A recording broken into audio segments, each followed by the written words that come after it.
মৰমৰ ছাত্ৰ-ছাত্ৰীসকল, মৌলৰ পৰ্যাবৃত্ত শ্ৰেণী বিভাজন চেপ্টাৰৰ আমি আগত দুটা খণ্ডৰ আলোচনাত কিছু আলোচনা কৰিছিলোঁ। আমি শেষৰ আলোচনাত আধুনিক পৰ্যাবৃত্ত তালিকাৰ বিষয়ে কিছু কথা আমি জানিব পাৰিছিলোঁ। আজি আমি আৰু কিছু অলপ কথা জানিম। চোৱাচোন, আমাৰ আধুনিক পৰ্যাবৃত্ত তালিকাৰ আমি পাইছিলোঁ পথালি শাৰীবিলাকক পৰ্যায় বুলি কোৱা হয় আৰু ওপৰৰ পৰা তললৈ যিবিলাক শাৰী আছে এই শাৰীবিলাকক আমি বৰ্গ বুলি কৈছিলোঁ। গতিকে এইবিলাকত যিবিলাক মৌল আছে এই মৌলবিলাকৰ কিছুমান ধৰ্ম আছে। এই ধৰ্মৰ বিষয়ে আমি অলপ আলোচনা কৰোঁ। আহচোন, এতিয়া প্ৰথম আছে মৌলবিলাকৰ পাৰমাণৱিক আকাৰ। এতিয়া মৌলবিলাকৰ পাৰমাণৱিক আকাৰটো কি? আমি জানো মৌল এটা গঠিত হয়, তাৰ এটা চেণ্টাৰ থাকে, নিউক্লিয়াছ বুলি কওঁ। তাৰ চাৰিওফালে এনেকৈ কিছুমান কক্ষপথ থাকে, এনেকুৱা কক্ষপথ থাকিব। শেষৰ কক্ষটোৰ ইলেক্ট্ৰন আৰু নিউক্লিয়াছৰ মাজৰ যিখিনি দূৰত্ব, এই দূৰত্বখিনিক আমি সিহঁতৰ পাৰমাণৱিক ব্যাসাৰ্ধ বুলি ক'ম। এতিয়া মৌল এটাৰ পাৰমাণৱিক ব্যাসাৰ্ধ যিমানে বেছি হ'ব সিমানে মৌলটোৰ পাৰমাণৱিক আকাৰ ডাঙৰ হ'ব, আৰু যিমানে পাৰমাণৱিক ব্যাসাৰ্ধ কম হ'ব সিমানে মৌলটোৰ পাৰমাণৱিক আকাৰ কম হ'ব, অৰ্থাৎ সৰু হ'ব মৌলটো। এতিয়া আমি যদি তুলনা কৰোঁ পৰ্যায় 2ৰ মৌলবিলাক, ইয়াতে কেইটামান মৌল দেখুওৱা হৈছে, যেনেদৰে লিথিয়াম পৰমাণু ক্ৰমাংক 3, এনেকৈ বেৰিলিয়াম পাৰমাণৱিক সংখ্যা 4, বৰন 5, কাৰ্বন 6, নাইট্ৰজেন 7।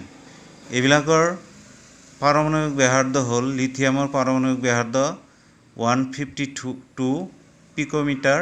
এতিয়া কথা হ'ল পিকোমিটাৰ মানে কি? পিকোমিটাৰ হ'ল 10⁻⁻12 মিটাৰ। 1 পিকোমিটাৰ ইজুকেল টু 10⁻⁻12 মিটাৰ, অৰ্থাৎ ইজুকেল টু কিমান হ'ব? 1/1 লগত 12টা 0 থাকিব, অৰ্থাৎ কিমান হ'ব? একক, দশক, শতক, হাজাৰ, অযুত, লাখ, নিযুত, কোটি। 1000 কোটি ভাগৰ 1 মিটাৰক আমি 1 পিকোমিটাৰ বুলি ক'ম। অৰ্থাৎ 1 মিটাৰক যদি আমি 1000 কোটি ভাগ কৰোঁ তাৰে 1 ভাগ হ'ব কিমান?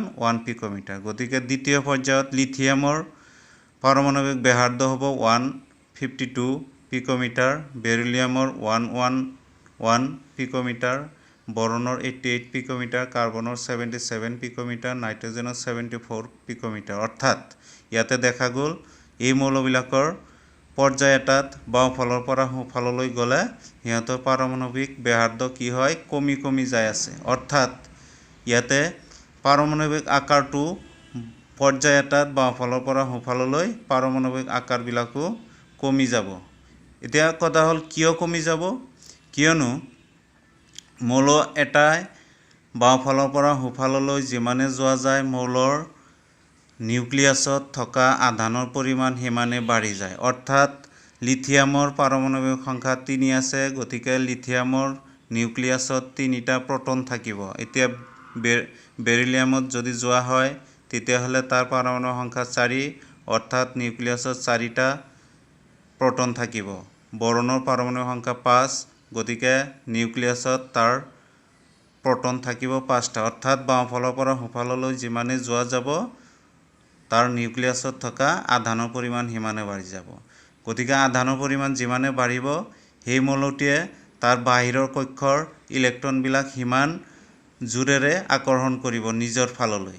অৰ্থাৎ যিমানে নিজৰ ফাললৈ আকৰ্ষণ কৰিব তেতিয়া তাৰ বাহিৰৰ কক্ষটো নিউক্লিয়াছৰ ফালে ওচৰ চাপি আহিব। যিমানে ওচৰ চাপি আহিব সিমানে তাৰ পাৰমাণৱিক ব্যাসাৰ্ধটো কি হ'ব? কমি আহিব। পাৰমাণৱিক ব্যাসাৰ্ধ কমি অহাৰ লগে লগে সেই মৌলটোৰ পাৰমাণৱিক আকাৰটো কি হৈ যাব? সৰু হৈ যাব। এইটো হ'ল কাৰণ। এতিয়া আমি গম পালোঁ যে বাওঁফালৰ পৰা সোঁফাললৈ যোৱাৰ লগে লগে মৌলবিলাকৰ পাৰমাণৱিক আকাৰ কমি যায়। এতিয়া বৰ্গ এটাত কি হ'ব? বৰ্গত যেনে ধৰা আমি যদি প্ৰথম বৰ্গটো ধৰোঁ, প্ৰথম বৰ্গত লিথিয়াম, তাৰপিছত ছ'ডিয়াম, তাৰপিছত পটাছিয়াম থাকিব। এতিয়া লিথিয়ামৰ পাৰমাণৱিক ব্যাসাৰ্ধ হ'ল 152 পিকোমিটাৰ, ছ'ডিয়ামৰ 186 পিকোমিটাৰ, পটাছিয়ামৰ হ'ল 231 পিকোমিটাৰ অৰ্থাৎ বৰ্গ এটাত ওপৰৰ পৰা তললৈ যোৱাৰ লগে লগে সিহঁতৰ পাৰমাণৱিক ব্যাসাৰ্ধ বাঢ়ি যায়। এতিয়া কথা হ'ল বাঢ়ি কিয় যায়, কিয়নো যেহেতু বৰ্গ এটাত ওপৰৰ পৰা তললৈ সিহঁতৰ কক্ষপথৰ সংখ্যা এটা এটাকৈ বাঢ়ি যায়। লিথিয়ামত 2টা কক্ষ থাকিব, ছডিয়ামত 3টা কক্ষ থাকিব, পটাছিয়ামত 4টা কক্ষ থাকিব। গতিকে সেই মৌলবিলাকৰ বৰ্গটোত কি হ'ব, কক্ষ বাঢ়ি যোৱাৰ লগে লগে তাৰ পাৰমাণৱিক ব্যাসাৰ্ধও বাঢ়ি যাব, কিয়নো নিউক্লিয়াছৰ দ্বাৰা কক্ষ বঢ়াৰ লগে লগে তাৰ দূৰত্বটো বাঢ়ি যাব। সেইকাৰণে মৌলবিলাকৰ পাৰমাণৱিক আকাৰ বৰ্গ এটাত ওপৰৰ পৰা তললৈ বাঢ়ি যায়। গতিকে এইটো আমি পালোঁ। এতিয়া ধাতৱ আৰু অধাতৱ ধৰ্ম, ধাতৱ আৰু অধাতৱ ধৰ্ম কি হ'ব? অধাতৱ ধৰ্ম, মৌলবিলাকৰ ধাতৱ আৰু অধাতৱ ধৰ্ম পৰ্যায় আৰু বৰ্গবিলাকত কি হয় আমি চাই লওঁ। পৰ্যায়, ইয়াতে আমি 2টা পৰ্যায় লিখি লৈছোঁ। দ্বিতীয় পৰ্যায় লিথিয়াম, পাৰমাণৱিক সংখ্যা 3, গতিকে 2.1, ইলেক্ট্ৰনে বিন্যাস সজালে 2.1 হ'ব। বেৰিলিয়ামৰ 4, গতিকে 2.2 হ'ব। বৰণৰ 5, 2.3 হ'ব। কাৰ্বনৰ 6, 2.4, নাইট্ৰজেনৰ 5, 2.5, অক্সিজেনৰ 8, 2.6, ফ্ল'ৰিনৰ 9, 2.7, নিয়নৰ 10, 2.8। ঠিক তেনেকৈ তৃতীয় পৰ্যায়ত আমি যদি সিহঁতৰ ইলেক্ট্ৰনৰ বিন্যাসটো সজাই যাওঁ, ছডিয়ামৰ পাৰমাণৱিক সংখ্যা 11, গতিকে 2.8.1, মেগনেছিয়ামৰ 12, 2.8.2, এলুমিনিয়ামৰ 13, 2.8.3, চিলিকনৰ 14, 2.8.4, ফছফৰাছৰ 15, 2.8.5, ছালফাৰৰ 16, 2.8.6, ক্লৰিনৰ 17, 2.8.7, আৰ্গনৰ 18, 2.8.8। এনেকৈ আমি সজাই ল'লোঁ। এতিয়া আমি গম পালোঁ যে পৰ্যায় এটাত মৌলটোৰ পাৰমাণৱিক আকাৰ বাওঁফালৰ পৰা সোঁফাললৈ কমি যায় আৰু বৰ্গত পাৰমাণৱিক আকাৰ ওপৰৰ পৰা তললৈ বাঢ়ি যায়। এতিয়া ধাতুৰ ধৰ্ম অৰ্থাৎ ধাতৱ ধৰ্ম কি হ'ব? ধাতৱ ধৰ্ম হ'ল ধাতুৱে সদায় তাৰ বহিৰ্কক্ষৰ ইলেক্ট্ৰন এৰি দিয়ে। যেনেদৰে লিথিয়াম 2.1 আছে, এটা ইলেক্ট্ৰন এৰি দিব। বেৰিলিয়ামত 2 আছে, 2টা ইলেক্ট্ৰন এৰি দিব। বৰণৰ 3, 3টা ইলেক্ট্ৰন এৰি দিব। আকৌ অধাতুৱে কি কৰে, বাহিৰৰ কক্ষত ইলেক্ট্ৰন 8টা হ'বলৈ তেওঁ ইলেক্ট্ৰনবিলাক গ্ৰহণ কৰে। এতিয়া যিহেতু পৰ্যায়ত বাওঁফালৰ পৰা সোঁফাললৈ তাৰ পাৰমাণৱিক আকাৰ সৰু হৈ যায়, গতিকে সেই মৌলবিলাকে কি কৰে, নিউক্লিয়াছৰ দ্বাৰা বাহিৰৰ কক্ষৰ ইলেক্ট্ৰন বেছিকৈ আকৰ্ষিত হৈ থাকে। গতিকে বাওঁফালৰ মৌলবিলাকৰ পাৰমাণৱিক আকাৰ ডাঙৰ থাকে, সোঁফালৰবিলাকৰ পাৰমাণৱিক আকাৰ সৰু থাকে। গতিকে বাওঁফালৰ মৌলটোৱে সোনকালে ইলেক্ট্ৰন এৰি দিব। যিমানে সোঁফালে যাবা পৰ্যায় এটাত, সিমানে তাৰ ইলেক্ট্ৰন এৰি দিয়াৰ প্ৰৱণতা লাহে লাহে কমি আহিব, কিয়নো মৌলটো সৰু হৈ যাই আছে। গতিকে আমি ইয়াতে ক'ব পাৰিম যে পৰ্যায় এটাত বাওঁফালৰ পৰা সোঁফাললৈ গ'লে মৌলটোৰ ধাতৱ ধৰ্ম লাহে লাহে কমি যাব। অৰ্থাৎ ধাতৱ ধৰ্ম নাইবা ইলেক্ট্ৰন এৰি দিয়াৰ প্ৰৱণতা, সেইটোক আমি বিদ্যুৎ ধনাত্মক ধৰ্ম বুলিও কওঁ। গতিকে বিদ্যুৎ ধনাত্মক ধৰ্ম বাওঁফালৰ পৰা সোঁফাললৈ কমি যাব। আকৌ বৰ্গ এটাত যিহেতু ওপৰৰ পৰা তললৈ সিহঁতৰ পাৰমাণৱিক আকাৰ বাঢ়ি গৈ আছে, গতিকে সিহঁতৰ ইলেক্ট্ৰন এৰি দিয়াৰ প্ৰৱণতাটো ওপৰৰ পৰা তললৈ গ'লে কি হ'ব, বাঢ়ি যাব। অৰ্থাৎ ধাতৱ ধৰ্ম বাঢ়িব। এতিয়া অধাতুৰ যিটো ধৰ্ম নাইবা অধাতৱ ধৰ্ম বুলি যিটো কওঁ, অধাতুৰ ধৰ্ম হ'ল সিহঁতে বাহিৰৰ কক্ষত ইলেক্ট্ৰন গ্ৰহণ কৰে। 8টা হ'বলৈ যিকেইটা কম আছে সেইকেইটা সিহঁতে গ্ৰহণ কৰিব। যেনে ধৰা নাইট্ৰজেনৰ শেষৰ কক্ষত 5 আছে, গতিকে ই 3টা ইলেক্ট্ৰন গ্ৰহণ কৰিব লাগিব। অক্সিজেনৰ শেষৰ কক্ষত 6 আছে, গতিকে ই 2টা ইলেক্ট্ৰন গ্ৰহণ কৰিব লাগিব। ফ্ল'ৰিনৰ শেষৰ কক্ষত 7 আছে, ই এটা ইলেক্ট্ৰন গ্ৰহণ কৰিব লাগিব। গতিকে আমি গম পালোঁ যে পৰ্যায় এটাত বাওঁফালৰ পৰা সোঁফাললৈ গ'লে মৌলবিলাকৰ আকাৰটো লাহে লাহে সৰু হৈ যায় গতিকে নাইট্ৰজেনৰ পৰা অক্সিজেনলৈ গ'লে অক্সিজেনটো নাইট্ৰজেনতকৈ সৰু হ'ব আকৌ ফ্ল'ৰিনটো অক্সিজেন নাইট্ৰজেনতকৈ সৰু হ'ব গতিকে মৌলটো যিমানে সৰু হ'ব সিমানে নিউক্লিয়াছৰ দ্বাৰা বাহিৰৰ কক্ষৰ ইলেক্ট্ৰনবিলাক বেছিকৈ আকৰ্ষিত হ'ব আৰু বেলেগ মৌলৰ পৰাও সি ইলেক্ট্ৰনবিলাক আকৰ্ষিত কৰিব পাৰিব অৰ্থাৎ বাওঁফালৰ পৰা সোঁফাললৈ যিমানে যোৱা যাব সিমানেই তাৰ ইলেক্ট্ৰন গ্ৰহণ কৰাৰ প্ৰৱণতাটো বাঢ়ি যাব অৰ্থাৎ পৰ্যায় এটাত বাওঁফালৰ পৰা সোঁফাললৈ যিমানে যোৱা যায় সিমানে তাৰ ধাতৱীয় ধৰ্ম বৃদ্ধি পায় এতিয়া বৰ্গ এটাত চোৱা বৰ্গ যদি আমি 15 বৰ্গটো ধৰোঁ 15 বৰ্গত নাইট্ৰজেন তাত দ্বিতীয় পৰ্যায়ত নাইট্ৰজেন আছে তাৰ তৃতীয় পৰ্যায়ত তাৰ তলতে সেই একে বৰ্গতে ফসফৰাছ আছে গতিকে নাইট্ৰজেনৰ আকাৰ ফসফৰাছতকৈ সৰু গতিকে নাইট্ৰজেনে যিমান প্ৰৱণতাৰে 3টা ইলেক্ট্ৰন গ্ৰহণ কৰিব ফসফৰাছে তাতকৈ কম প্ৰৱণতাৰে 3টা ইলেক্ট্ৰন গ্ৰহণ কৰিব পাৰিব কিয়নো তেওঁ ফসফৰাছৰ আকাৰ নাইট্ৰজেনতকৈ ডাঙৰ গতিকে ডাঙৰ পৰমাণু হ'লে তাৰ ইলেক্ট্ৰন গ্ৰহণ কৰাৰ প্ৰৱণতাটো কমি আহিব গতিকে বৰ্গ এটাত ওপৰৰ পৰা তললৈ যিমানে যোৱা যাব সিমানে তাৰ ইলেক্ট্ৰন গ্ৰহণ কৰাৰ প্ৰৱণতা নাইবা অধাতৱীয় ধৰ্ম বুলি কোৱা হয় নাইবা বিদ্যুৎ ঋণাত্মক গুণ বুলি কোৱা হয় ওপৰৰ পৰা তললৈ গ'লে তাৰ সেই ধৰ্মটো কমি আহিব গতিকে এই তিনিটা হ'ল আমাৰ পৰ্যাবৃত্ত তালিকাৰ প্ৰধান ধৰ্ম এইখিনি আমি আলোচনা কৰিলোঁ তাৰপিছত আধুনিক পৰ্যাবৃত্ত তালিকাত আমাৰ আৰু কিছুমান আছে সেইটো হ'ল ধাতুকল্প হ'ল ধাতু আৰু অধাতুৰ মাজৰ ধৰ্ম প্ৰদৰ্শন কৰা যিবিলাক মৌল আছে সেইবিলাকক ধাতুকল্প বুলি কোৱা হয় যেনেদৰে boron silicon germanium arsenic antimony tellurium আৰু পলনিয়াম এইকেইটা হ'ল ধাতুকল্প এইবিলাকে আমাৰ আধুনিক পৰ্যাবৃত্ত তালিকাত যিটো আছে আমাৰ ইয়াতে যিটো এটা জিগজাগ গঠন কৰিছে এইটো হ'ল ধাতুকল্প এইকেইটা হ'ল ধাতুকল্প 7টা ধাতুকল্প আছে এই ধাতুকল্পবিলাকে ধাতু আৰু অধাতুৰ মাজৰ ধৰ্ম প্ৰদৰ্শন কৰে অৰ্থাৎ ধাতু নহয় অধাতু নহয় সিহঁতক ধাতুকল্প বুলি কোৱা হয় এতিয়া আমাৰ এইটো চেপ্টাৰত আহিল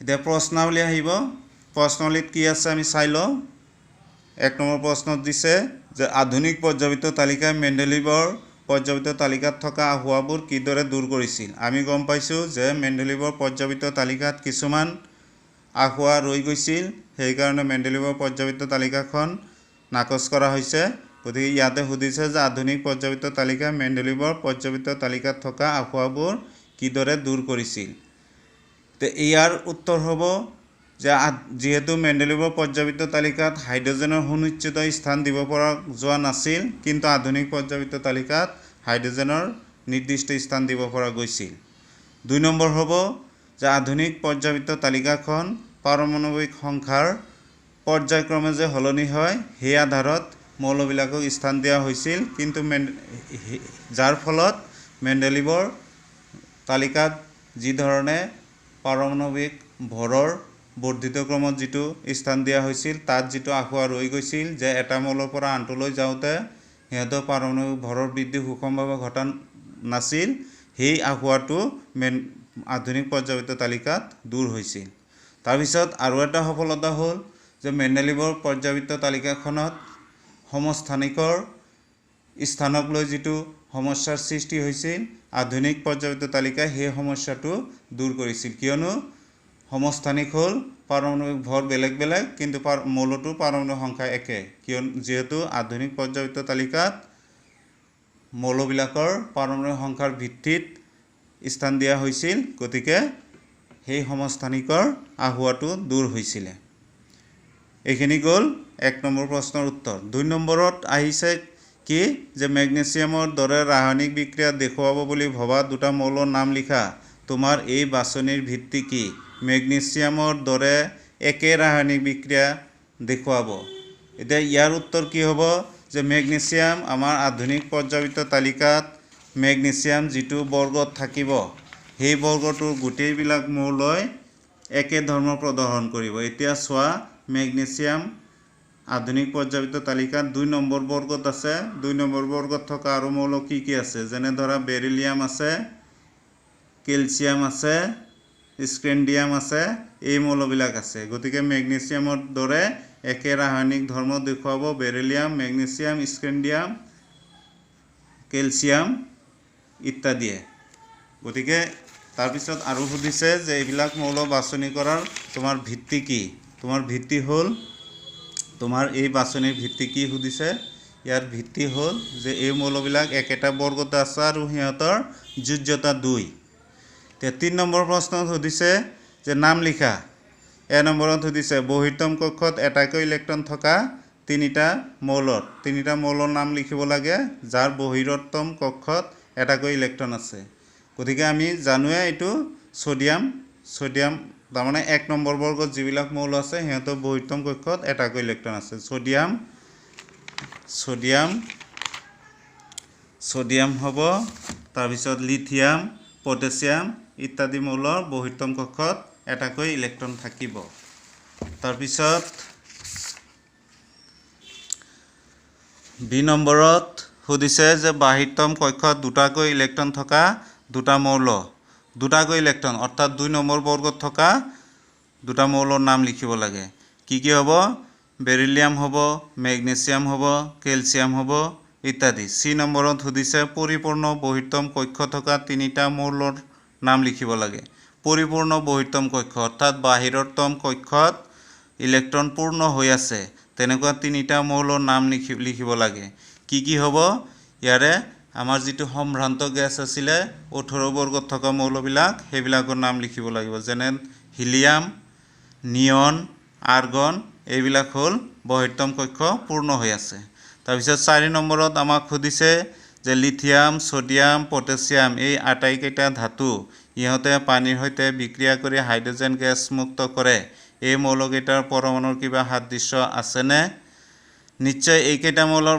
পৰমাণুৰ সাদৃশ্য আছে কিয়নো লিথিয়াম সোডিয়াম পটাছিয়াম এই মৌলবিলাকে 1 নম্বৰ বৰ্গত আছে গোটেইকেইটাৰে বহিৰ্তম কক্ষত এটাকৈ ইলেক্ট্ৰন আছে অৰ্থাৎ সিহঁতৰ যোজ্যতা 1 এইখিনি হ'ল সাদৃশ্য বি নম্বৰত সুধিছে যে হিলিয়াম এটা নিষ্ক্ৰিয় গ্যাস আৰু নিয়নো এটা প্ৰায় নিষ্ক্ৰিয় গ্যাস ইহঁতৰ পৰমাণুবোৰৰ মাজত কি মিল থকা দেখা যায় যেহেতু হিলিয়াম আৰু নিয়ন এটা নিষ্ক্ৰিয় গ্যাস ইহঁতৰ মাজৰ কি মিল থকা দেখা যায় ইহঁতৰ মাজত মিল হ'ল হিলিয়াম আৰু নিয়ন 18 বৰ্গত আছে আৰু এই দুয়োটা সম্ভ্ৰান্ত গ্যাস ইহঁতৰ বাহিৰৰ কক্ষৰ ইলেক্ট্ৰন পূৰ্ণ হৈ আছে এইখিনি 5 নম্বৰ আধুনিক পৰ্যায়বৃত্ত তালিকাত থকা প্ৰথম 10টা মৌলৰ ভিতৰত কোন কেইটা ধাতু আমি যদি আধুনিক পৰ্যায়বৃত্ত তালিকাখন উলাই লওঁ এই তালিকাখনত দেখা পাম হাইড্ৰজেনৰ পৰা নিয়নলৈ এই 10টা মৌল আছে এই কেইটাৰ ভিতৰত আমাক ধাতু বিচাৰি উলিয়াব কৈছে ধাতু হ'ল লিথিয়াম আৰু বেৰিলিয়াম এই দুটা হ'ল ধাতু প্ৰথম 10টা মৌলৰ ভিতৰত এই দুটা ধাতু তাৰপিছত আমাক আৰু সুধিছে পৰ্যায়বৃত্ত তালিকাত স্থান বিবেচনা কৰি তলৰ মৌলকেইটা কোন কেইটা বেছি ধাতৱধৰ্মী হ'ব বুলি অনুমান কৰিবা gallium germanium arsenic selenium beryllium এইকেইটা দিছে এইকেইটাৰ ভিতৰত কোনটো আটাইতকৈ বেছি ধাতৱধৰ্মী হ'ব বুলি অনুমান কৰিব কৈছে এতিয়া আমি যদি তালিকাখন উলাই লওঁ তালিকাত চালে আমি গম পাম যে বেৰিলিয়াম আৰু গেলিয়াম এই দুটাহে ধাতু আৰু বাকিবিলাক ধাতু নহয় গতিকে বেৰিলিয়াম আৰু গেলিয়াম যদি আমি তুলনা কৰোঁ আমি গম পাইছোঁ যে পৰ্যায় এটাত বাওঁফালৰ পৰা সোঁফাললৈ গ'লে ধাতৱ ধৰ্ম কমি যায় কিন্তু বৰ্গবিলাকত ওপৰৰ পৰা তললৈ যিমানে যোৱা যাব সিমানে সেই মৌলটোৰ ধাতৱ ধৰ্ম বাঢ়ি যাব গতিকে বেৰিলিয়াম বাওঁফালে আছে সোঁফালে যায় আকৌ গেলিয়াম তলপিনে গৈছে বৰ্গৰ তলপিনে গৈছে গতিকে গেলিয়ামৰ ধাতৱ ধৰ্ম আটাইতকৈ বেছি হ'ব এই মৌলকেইটাৰ ভিতৰত গতিকে ছাত্ৰ ছাত্ৰীসকল এইটো খণ্ডত আমি এইখিনি আলোচনা কৰিলোঁ নিশ্চয় তোমালোকে এই আলোচনাৰ পৰা নিশ্চয় উপকৃত হবা বুলি মই আশা কৰিলোঁ। তো তোমালোকে ভিডিঅ'টো চাই ইউটিউবত যাই মোৰ চেনেলটো সাবস্ক্ৰাইব কৰিবা, বেছি বেছি লাইক শ্বেয়াৰ আৰু কমেণ্ট কৰিবা বুলি আশা কৰিলোঁ। ধন্যবাদ।